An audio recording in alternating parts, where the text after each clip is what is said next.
Chapter 7, Crossing the Border to the U.S. I started to drive south, in extremely slow pace at the first few moments. I wanted to make sure I command the van in a good, safe manner. It was about 2 years since the last time I drove a car. In about 10 minutes I gained back all the driving skills and confidence I needed. I started to feel like I drove only a day before. I was overwhelmed with a feeling of joy. This was something that took me a while to grasp and realize it was actually happening. The smell of the new covers of the seats in the van gave me a feeling of luxury. I was accelerating and getting comfortable with the van as I headed south toward the U.S. border. The road started to get bumpy as I drove south. I finally reached a T-shaped intersection where I had to decide whether to turn left or right. The road sign I was looking for simply didn't exist. I decided to turn right. I kept driving west for about 15 minutes when I finally saw the road sign which read, U.S. Border Checkpoint, next left.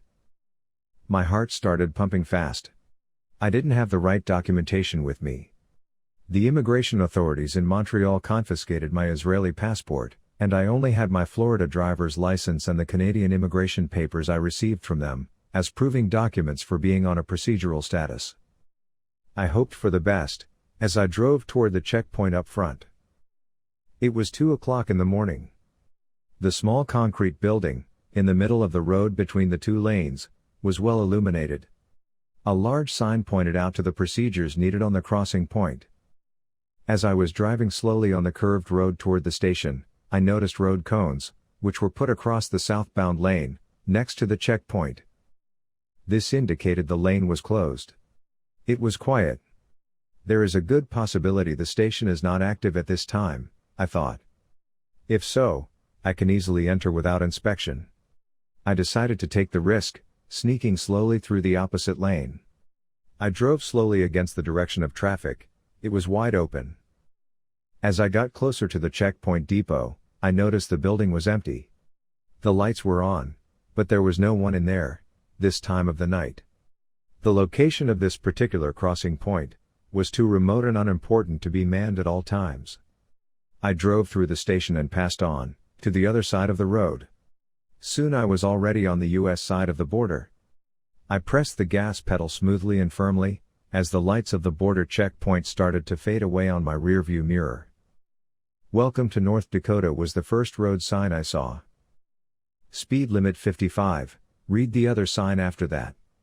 I kept driving into the night, overwhelmed with a mix of anxiety and joy. For the time being, all I was concerned with was to gain distance, as far the south into the U.S. as possible. The tank of gas I had could get me about 300 miles at least. I was joyful and excited.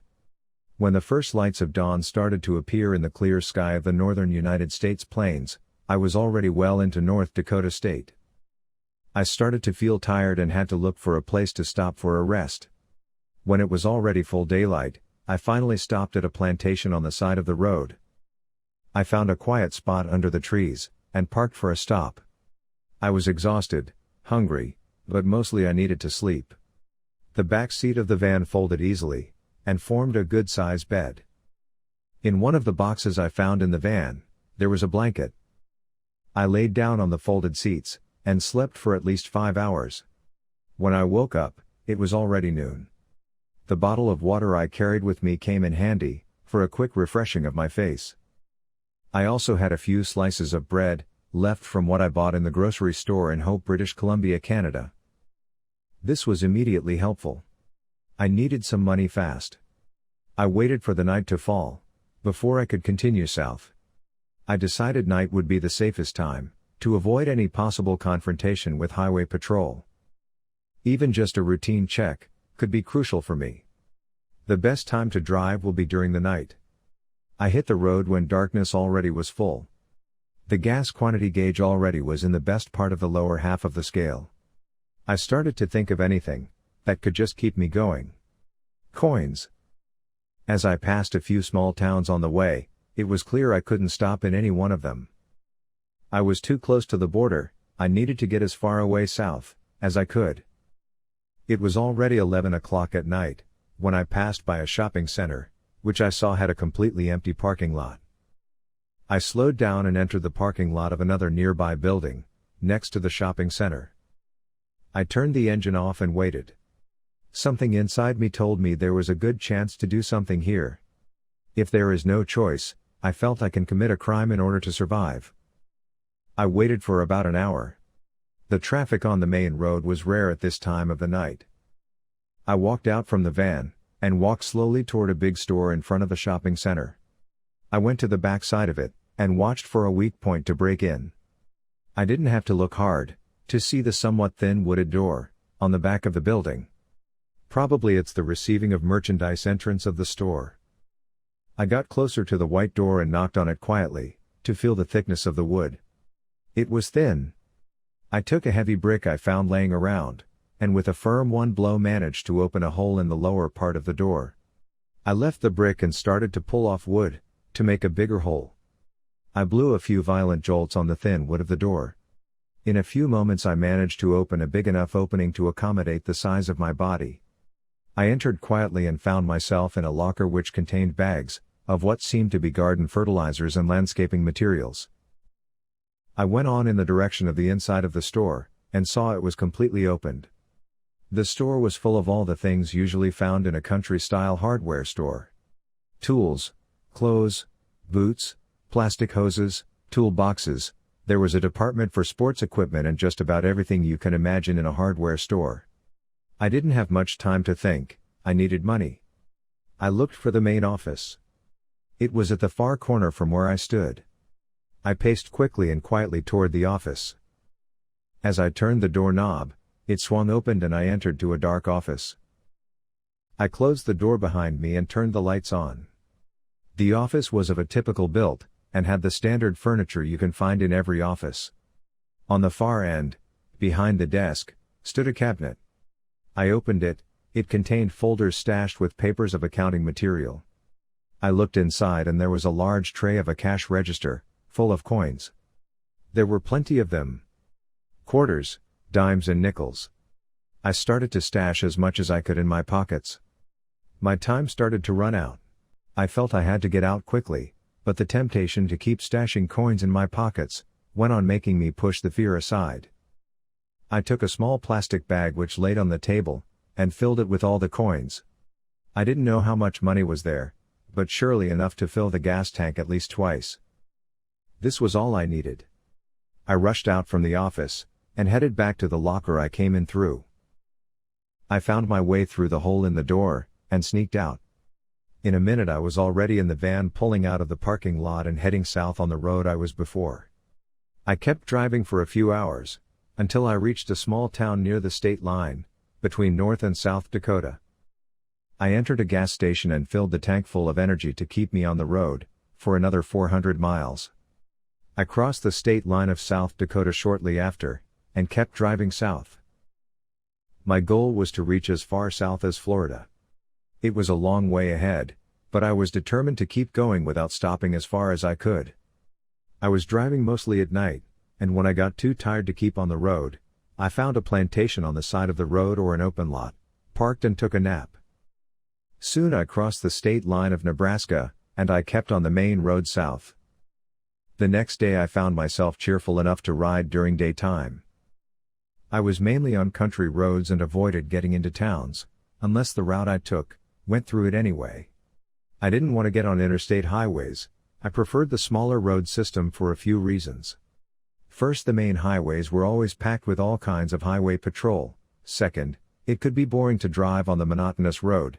This could get me tired fast. So it was the secondary low-level routes I chose to go through. Nebraska was behind me in no time and I crossed the state line of Kansas. With enough money I had, I could afford stopping in one of the small towns on the way, and buy a few things to eat and fill the gas tank. I kept driving all day and most of the night. At about midnight I reached the limits of my ability to keep going, and soon I found a small yard on the main road, with a few huge trees, covering what seemed to be a house in the middle of nowhere. I parked there and got a good night's sleep. When I woke up the next morning, I saw I was in a yard of a rather large home. It had a red roof and the yard was covered with a dry yellowish grass.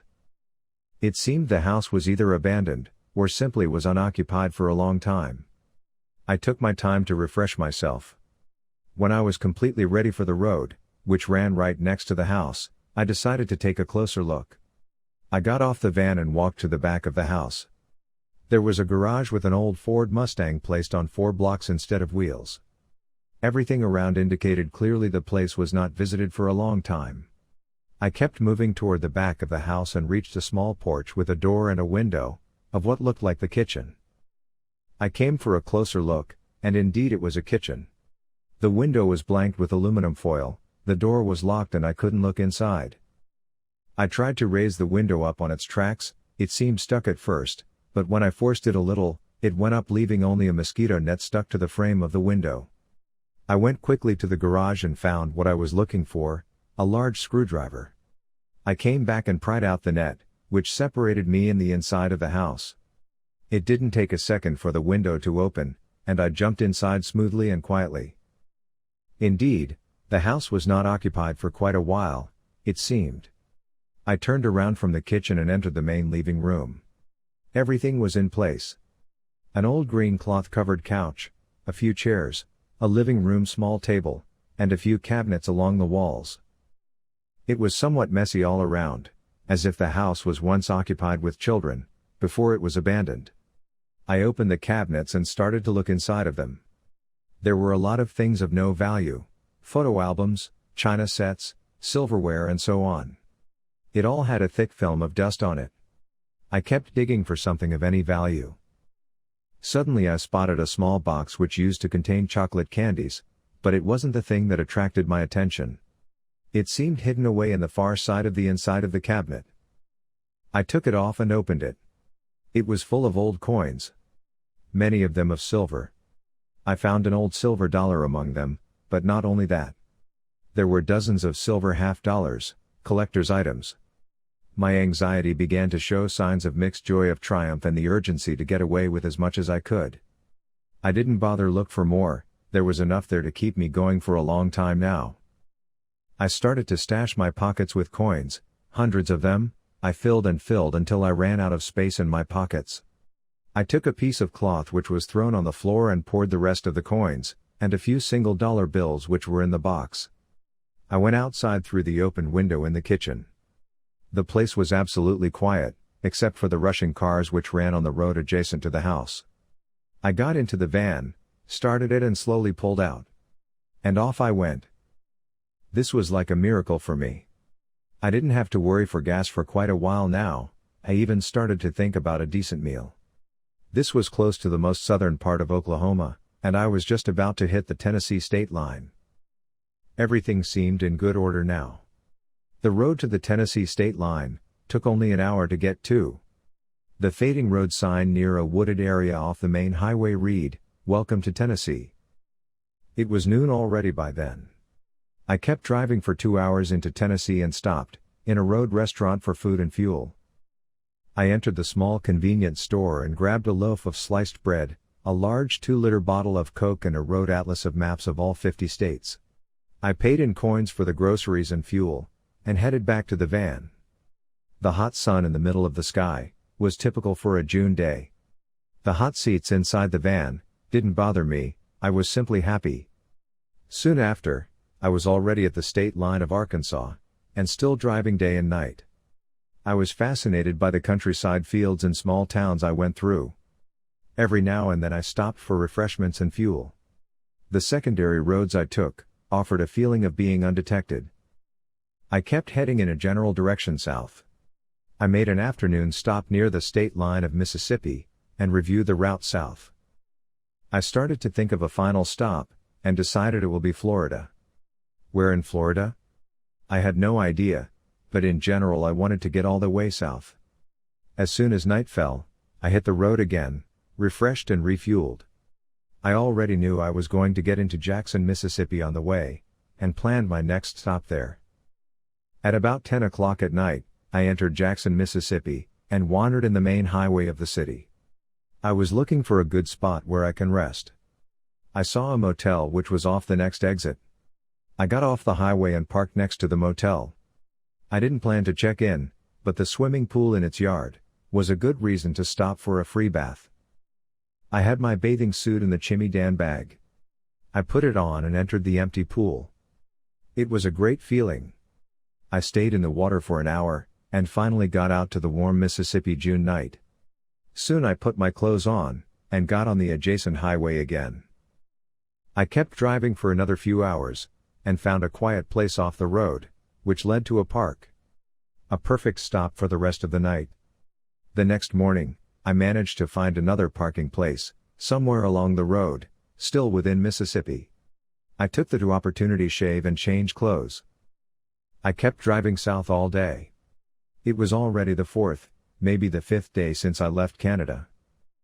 I still had enough money for gas. I was afraid to count it, but kept praying it would be enough, just to get me to the Florida state line. The road signs indicated the distance to Gulfport, Mississippi, a small city on the shore of the Gulf of Mexico. Already, I felt the warmth of the far south, and as I reached the city of Gulfport, I turned east and took the road, which ran parallel to the seashore, toward the state line of Alabama. The sign "Welcome to Alabama" was the first thing which indicated to me I was already in Alabama. I was only one state away from Florida, my destination. I was exhausted from the long days and nights of driving. It took all the rest of the day to cross Alabama. I entered Mobile, Alabama for a quick refuel and refreshments, and by the time I was on my way again, it was already night. When I arrived in Florida, I almost ran out of money and fuel. Pensacola was the first Florida city I entered on the way east. I thought about making Pensacola the final stop for this long, tedious journey. I kept driving as I approached Pensacola, Florida. I found myself on the road to the east of the city. The main road east was Highway 10. I preferred to stay on the secondary road. The sign outside Pensacola read in clear letters, "Panama City 98 miles. The decision to keep past Pensacola would turn out to be a mistake, for what was waiting in Panama City, Florida, was some bad trouble which would make me head back to Pensacola 3 weeks later.